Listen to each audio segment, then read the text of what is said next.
art shows here. And another shot of the Norwegian boats as we go up the canal. We're now leaving, way to the north, we're now leaving the actual cold, desolate northern waters.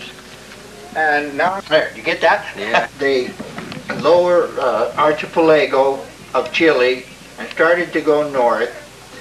While I went down and rounded Cape Horn, of the 7 boats that we had in the southern waters in the year of 1990, in the summer of 1990, which the summer is from November on through about March to April, is their summer at this, down in the Southland here.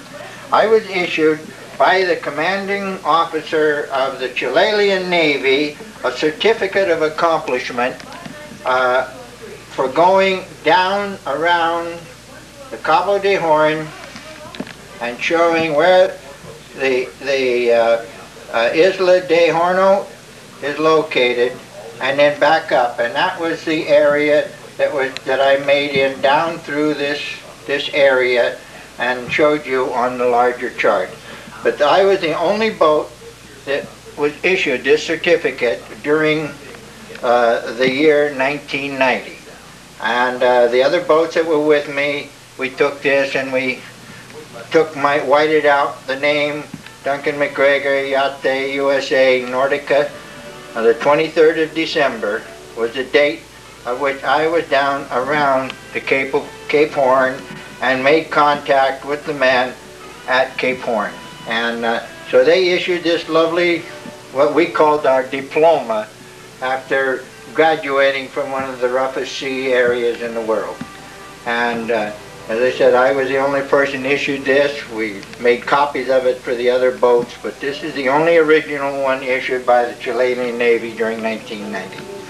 And it's quite a lovely thing for me to have to pass on to my grandchildren.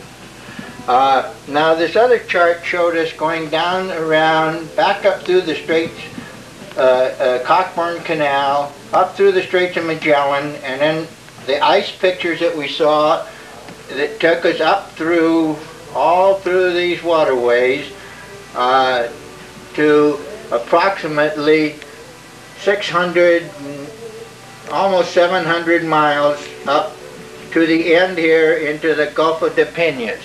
The Gulf of the Piña is the most dangerous place on the west coast of South America for violent seas. The seas come from the southwest and they come up and they start going north, but back in here is a back eddy and they turn and come down this section. And right at this point it is just a terrible sea condition and weather condition. And you have to really be careful for this 150 miles from this point to get around this point where you can go back in through Canal Darwin or Canal de Pink, they call it. There are 2 passages through into the inland waterways again.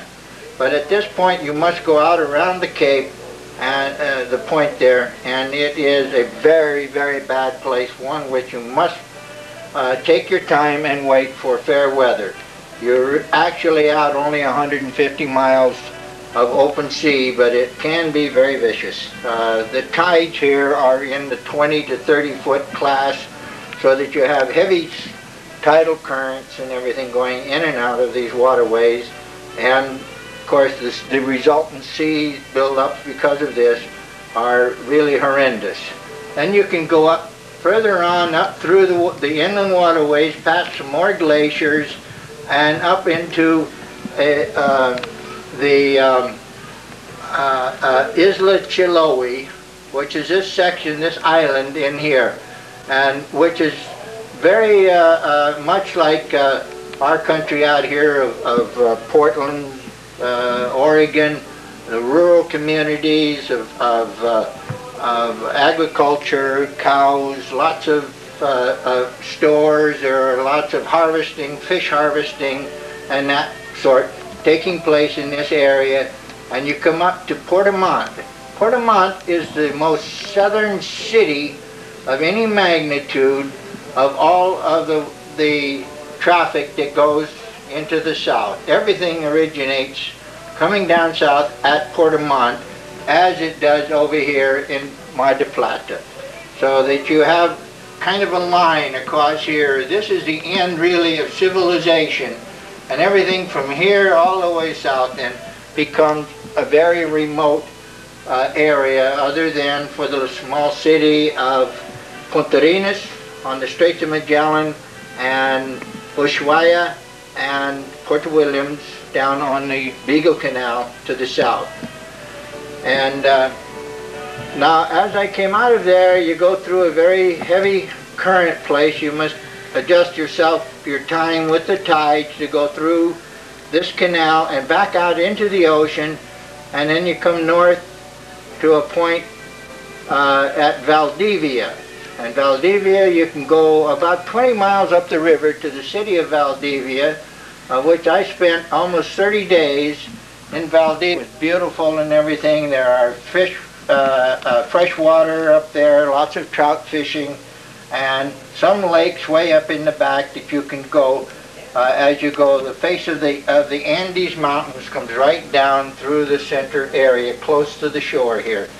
And so there is lots of trout fishing and everything in this area. Then I went from there, I sailed, to get out of the rain, I sailed up to a little place called Algarrobo, which is just south of Valparaiso, and just north of a small town called San Antonio. And I left my boat there up on the dry dock while I was doing some work on it, and I left it there and went by bus to Valparaiso and up to Santiago, which is the capital of Chile, and visited and saw the sights of all of this area. I then went north to where is it? Bus. And they have very nice roads along the highway, right along the ocean beach, and there are very poor harbors, if any harbors at all. Most of them are just open roadsteads in this area. And Algarrobo is one of the most protected little yacht club areas in the entire coast. And it's a safe place where you can leave a boat. These other places are very open and dangerous to leave a boat for any period of time. And therefore Algarrobo is a lovely place to stop, to use your 2 hours from Santiago, your 1 hour from Valparaiso. All of the major shipping and handling and everything go into those open roadsteads. From there I decided that I had had enough of inland waterway traveling, so I set sail. I ran into a 2-day northern wind that came out and drove me west, and then all of a sudden the wind changed, and then I started getting the wind and the current and the sea that goes right up the coast, right up like that, and it's just beautiful. I had 21 days from this point